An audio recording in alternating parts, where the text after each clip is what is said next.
Hello everyone, welcome back to डीजीज home. जैसा कि आपने टाइटल देखा है कि टाइटल में लिखा है कि आज का वीडियो होने वाला है कैरेटिन के ऊपर। मैंने कैरेटिन ट्रीटमेंट करवाया था 2 मंथ्स 10 डेज बिफोर। तो आफ्टर 2 मंथ्स के बाद क्या रिजल्ट रहा है कैरेटिन का मेरे बालों पे, वो सब कुछ मैं आज आप लोग के साथ शेयर करने वाली हूँ इस वीडियो के थ्रू। प्लस ये वीडियो आप लोग को डिफरेंट इसलिए लगेगा क्योंकि मैं यहाँ प्रोसेस के साथ साथ आपको उसका क्विक रिजल्ट के अलावा 2 मंथ्स के बाद क्या रिजल्ट रहा है ये भी बता रही हूँ। एंड सबसे इम्पॉर्टेंटली कि गुड हेयर आपके मूड को भी गुड बनाता है, आपके डे को भी गुड बनाता है और सबसे ज़्यादा आपको कॉन्फिडेंट दिलाता है कि अगर आपके बाल अच्छे दिखते हैं तो आपको अच्छा फील होता है, अच्छा कॉन्फिडेंट आता है, राइट।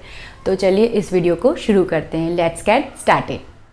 तो कैरेटिन का जो प्रोसेस था उसके ऊपर बढ़ने से पहले कि मैंने क्यों कैरेटिन करवाया, क्या मुझे प्रॉब्लम आ रही थी कि जो मैंने कैरेटिन करवा लिया, तो इसके लिए आपके मैं 2 मिनट्स लेना चाहूँगी। ये हुआ था कि आप लोग अगर मेरे चैनल में नए जुड़े हैं तो वो लोग नहीं जानते होंगे, पर अगर जो लोग मेरे चैनल को देख रहे हैं उन लोग जानते होंगे कि मैं 2 मंथ्स के बिफोर वैकेशन पे गई थी राजस्थान। सो जब मैं वेकेशन पे जा रही थी तो मैंने सोचा यार कि वहाँ पे तो मैं इतना टाइम अपने बालों पे नहीं लगा सकती क्योंकि मुझे बार बार स्ट्रेटनर करना पड़ता था, हेयर वॉश करो उसके बाद भी अपने बालों में मेरे टैंगल हो जाते थे, बाल फ्रीजी लगते थे, तो ये सब प्रॉब्लम हो रही थी। तो मैंने सोचा कि बाल इतने ब्रेकेज भी हो रहे हैं, झड़ भी रहे हैं, तो सिंपल सा ये काम करती हूँ, मैं जाके हेयर कट करवा लेती हूँ एक अच्छे हेयर सैलून में, जिससे कि मुझे ईजी हो जाएगा और जल्दी जल्दी मैं रेडी भी हो पाऊँगी और ज़्यादा टाइम वेस्ट नहीं होगा मेरे हेयर्स पे। तो मैं गई थी हेयर कट करवाने के लिए। जब मैं सैलून पहुंची, जो कि मैंने जिस सैलून से करवाया था उस सैलून का नाम है ग्रीन ट्रेंड्स।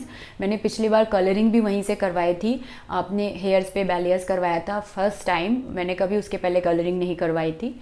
तो जब मैं ग्रीन ट्रेंड सैलून में पहुंची तो उन्होंने मुझे सजेस्ट किया कि आप कैरेटिन करवाइए बिकॉज आपके हेयर ब्रेकेज हो रहे हैं और अगर आप हेयर कट भी करा लेंगे तो आपके हेयर उतने ज़्यादा वॉल्यूम भी नहीं है, थिन हेयर है, तो अगर आप कट भी करा लेंगे तो आपके बहुत ही कम हेयर है, तो वो शॉर्ट हेयर्स में भी उतने अच्छे नहीं लगेंगे। तो आप एक काम करिए, आप कैरेटिन करवाइए जिससे कि आपके हेयर्स को प्रोटीन मिलेगा। तो उन्होंने मुझे ऐसा सजेस्ट किया। देन फिर मैंने अपने हस्बैंड से डिस्कस किया बिकॉज कैरेटिन कराने का मतलब यही नहीं है कि आप इजीली कैरेटिन करा लिए, उसके साथ साथ आपको एक हैवी अमाउंट भी पे करना पड़ता है। तो इसलिए मैंने सब डिस्कस किया। उसके बाद मैंने सोचा कि आगे मेरा बर्थडे भी आने वाला है, मेरे रिलेशन में वेडिंग वगैरह भी है, तो मैं करा लेती हूँ। मैंने ये डिसीजन लिया, इसलिए मैंने ये कैरेटिन करवाया। सो आगे जंप करते हैं डायरेक्ट। जब मैंने कैरेटिन कराया था उस टाइम को मैंने रिकॉर्ड किया है, तो उस टाइम पे हम जंप करते हैं उस क्लिपिंग पे और देखते हैं कि उसका क्या प्रोसेस था, क्या टाइमिंग मुझे लगी और उसका रिज़ल्ट क्या हुआ। सो हाय गाइज़, अब कैरेटिन प्रोसेस देखते हैं। और आप जैसे कि देख रहे हैं मैं सैलून पहुंच चुकी थी और मेरे बालों की हालत बिल्कुल झाड़ू हो रखी थी। उन्होंने मुझे ना पहले भी बोला था जब मैंने कलरिंग करवाया था कि आप कैरेटिन करा लीजिए जिससे कि बाल आपके लॉन्ग लास्टिंग और अच्छे रहेंगे। एंड सबसे पहले कैरेटिन के पहले उन्होंने मेरे हेयर को वॉश किया और वॉश करने के लिए उन्होंने जीके के शैम्पू एंड कंडीशनर का ही यूज़ किया और हेयर वॉश करने के बाद उन्होंने ड्रायर की हेल्प से मेरे बालों को ड्राई किया। सो गाइज़, हेयर ड्राई होने के बाद उन्होंने मुझे प्रोडक्ट दिखाया कि कौन सा प्रोडक्ट मैं आपके बालों पे लगाने वाला हूँ। और ये 2 नंबर जो लिखा हुआ है, तो मतलब कि जो फर्स्ट नंबर था उससे शैम्पू एंड कंडीशनर हुआ है, देन सेकंड नंबर का ये जो प्रोडक्ट है ये हम अप्लाई करेंगे। ये जीके का प्रोडक्ट है, ये कहाँ से इंपोर्ट हुआ है, कितने मंथ तक आपके बालों पे लास्ट करेगा, इसका इंग्रेडिएंट लिस्ट क्या है, ये सब कुछ बताया, जो जान के मुझे काफ़ी अच्छा लगा। शैम्पू करने के बाद भी आप मेरे बालों की हालत देख सकते हैं, पूरी तरह से झाड़ू लग रहे हैं। आगे मैं हेयर ड्रेसर से मिलाती हूँ और उनसे सारे क्वेश्चन पूछती हूँ, तो चलिए देखते हैं उन्होंने क्या बताया। हाय भैया। हेलो, क्या नाम है आपका? My name is Monujit. Manjit, आप मेरे बालों में क्या कर रहे हैं? जैसे कि आपका बाल थोड़ा सा फ्रीज एंड थोड़ा सा ड्राई हो गया है, तो इसलिए मैंने केराटिन से दिया आपको। अच्छा। तो इससे तो क्या होगा, आपका ये जो हेयर का जो डेंसिटी है इसको भी ठीक ठाक रखेगा। इसमें जो डल फ्रीजी या फिर ड्राइनेस है इसको पूरा आपका सॉफ्ट एंड नरिश्ड हो जाएगा, जिसमें आपको हाथ देकर फील आएगा। और जो मेरे बाल इतने ज़्यादा झड़ रहे हैं, ब्रेकेज हो रहा है, वो रुक जाएगा? बेसिकली ये आपका जो ब्रेकेजेस हो रहा है प्रोटीन की वजह से, ये जो बीच से टूट रहा है, ये सब आपका केराटिन की वजह से रुक जाएगा। और आप मेरे में जीके के प्रोडक्ट यूज़ कर रहे हैं जो कि बेस्ट प्रोडक्ट है, अभी ऑल ओवर वर्ल्ड में जीके बेस्ट प्रोडक्ट है। ओके, और ये ऑलमोस्ट 4, 5 या 6 मंथ तक लास्ट करेगा जैसे आपने ये अप्रोक्सीमेटली ऐसा लास्ट करता है ना?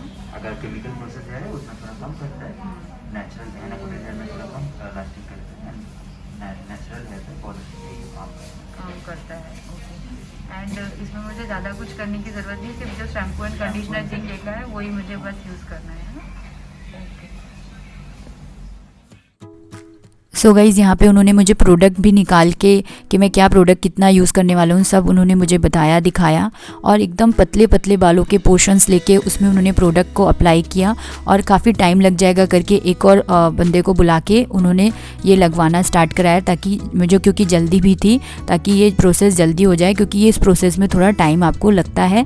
आपको मोस्ट प्रॉपरली इस प्रोसेस को करने में हाफ एन आवर तो आराम से लग जाते हैं। उसके बाद फिर आपको आगे इसको जो ये प्रोडक्ट है उसको अप्लाई करके भी हाफ एन आवर के लिए बैठना होगा, तो इतना टाइम इसमें लग जाता है। और हाँ, इसमें एक कॉन ये है क्योंकि इसमें ये जो प्रोडक्ट अप्लाई करते हैं उस दौरान मेरी आंखों में जलन हो रही थी, तो ये कॉन मैं बोलना चाहूँगी कि आंखों में ये थोड़ा सा इस प्रोडक्ट को लगाने के बाद थोड़ा सा जलन होता है। ऐसा बहुत जलन नहीं होता है कि पानी बह रहा हो, लेकिन थोड़ा बहुत जलन मेरी आंखों में ये हो रहा था। और उन्होंने भैया ने जैसे बताया कि अगर आपके नेचुरल हेयर रहें तो ये कैरेटिन ज़्यादा मतलब लॉन्ग लास्टिंग रहता है, और अगर केमिकल प्रोसेस है तो थोड़ा सा कम लॉन्ग लास्टिंग रहता है। गाइज़ ये वीडियो आपको थोड़ा सा लंबा लग सकता है, बट मैं स्टेप बाय स्टेप और जो प्रोसेस था मैं सब कुछ डिटेल में आप लोग के साथ शेयर कर रही हूँ। और ये जब जो प्रोडक्ट लगने के बाद उन्होंने मेरे बालों को हल्का सा ट्विस्ट किया और उसमें कैप लगा के मुझे हाफ एन आवर के लिए रखने के लिए बैठने के लिए बोला। एंड उन्होंने ये भी बताया, क्योंकि मैं ये इवनिंग के टाइम मतलब 7-8 ओ क्लॉक के टाइम मैं करा रही थी, तो मुझे नेक्स्ट डे जैसे बात लेना है तो उन्होंने बताया कि आपको शावर कैप लगानी है और हल्का सा अपने बालों को बस ट्विस्ट करना है, बालों को मोड़ना नहीं है, और फिर बात लेना है। और उन्होंने मुझे साथ में शावर कैप भी दी, तो ऐसा उन्होंने मुझे बताया। और तो ये बहुत अच्छा हो जाता है कि वो हर चीज़ के बारे में आपको पूरी जानकारी साथ साथ में दे रहे हैं। और पीछे से बोले बाल ऐसे दिखेंगे, उन्होंने मुझे बताया कि आपको ऐसे बालों को ट्विस्ट करना है। देन उसके बाद उन्होंने मेरे बालों को सुखाया ताकि जो प्रोडक्ट है वो अंदर तक जा सके, और उसके बाद ये मेरे बालों को उन्होंने स्ट्रेट किया। सो अगेन उन्होंने स्ट्रेट करने के लिए मेरे बालों के छोटे छोटे से पोर्शन लिए और उसमें प्रॉपरली स्ट्रेट किया। और स्ट्रेट करने के बाद आप मेरे बाल देखेंगे, जो कि अभी फर्स्ट स्टेप हुआ था, अभी तो इसके काफ़ी स्टेप बाकी थे, उसमें ही मेरे बाल इतने मस्त और अच्छे लग रहे थे। और मेरे जो बालों का कलर है वो भी मुझे अपना दिख रहा था, और मेरे बाल काफ़ी शाइनी एंड ग्लॉसी लग रहे थे।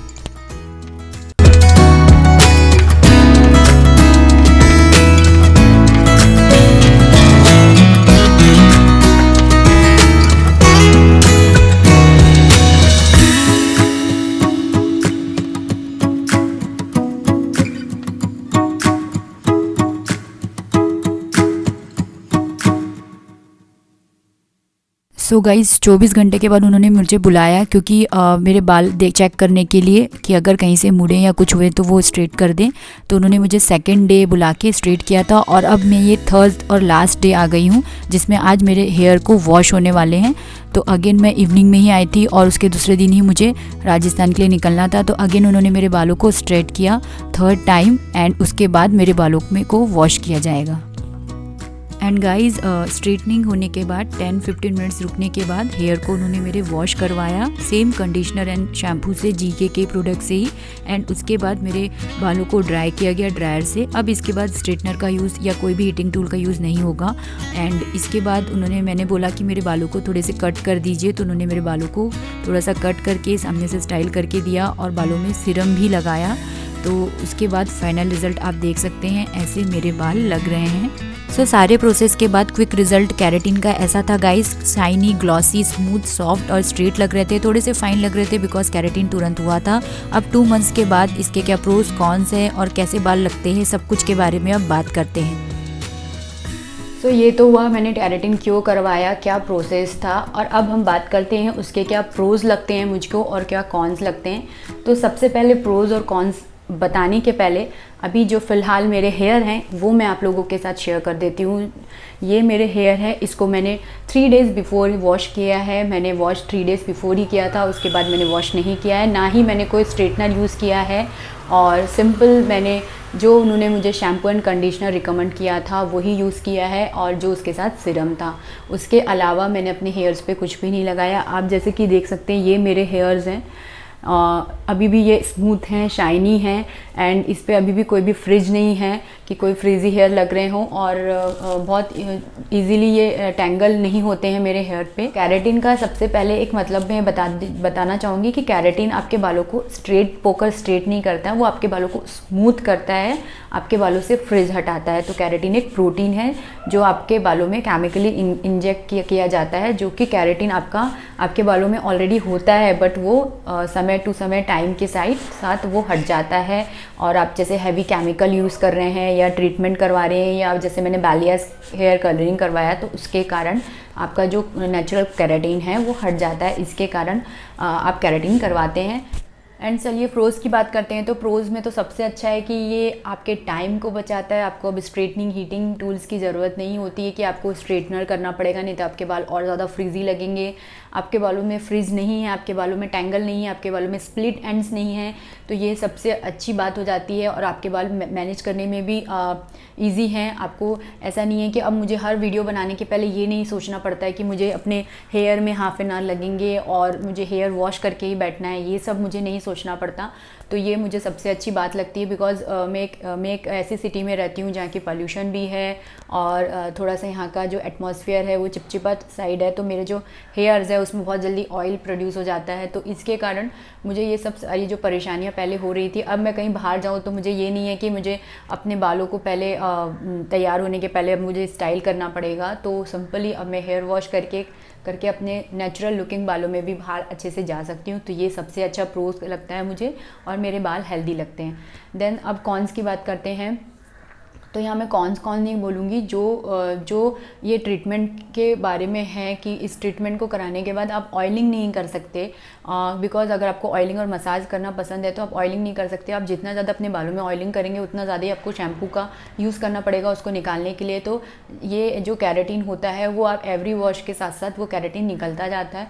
और वैसे तो कैरेटिन आपका 3 to 6 मंथ तक लास्ट करता है, बट एवरी हेयर्स पे ये डिपेंड करता है कि कौन से हेयर पे ये कितने टाइम तक लास्ट करेगा। जैसे कि मेरे फाइन हेयर शुरू से ही हैं, बट मेरे हेयर्स में जैसे फ्रीजी थे बहुत ज़्यादा, क्योंकि मैंने कलरिंग करवाया था, प्लस ब्रेकेज भी हो रहे थे, लेकिन मेरे थिन हेयर तो थे और मेरे हेयर थोड़े से, मेरे हेयर यहाँ से तो स्ट्रेट थे लेकिन मेरे हेयर्स में यहाँ बीच में टैंगल हो जाता था एंड थोड़े वेवी हो जाते थे, बिल्कुल पोकर स्ट्रेट नहीं थे मेरे हेयर, इसलिए फिर मैंने कैरेटिन करवाया। इसका कौन में बोला जाऊँगी तो ऐसा कोई कौन नहीं, लेकिन जैसे मेरे पहले हेयर फॉल हो रहे थे उतना हेयर फॉल मुझे अब नहीं होता है, लेकिन हाँ थोड़ा बहुत हेयर फॉल होता है।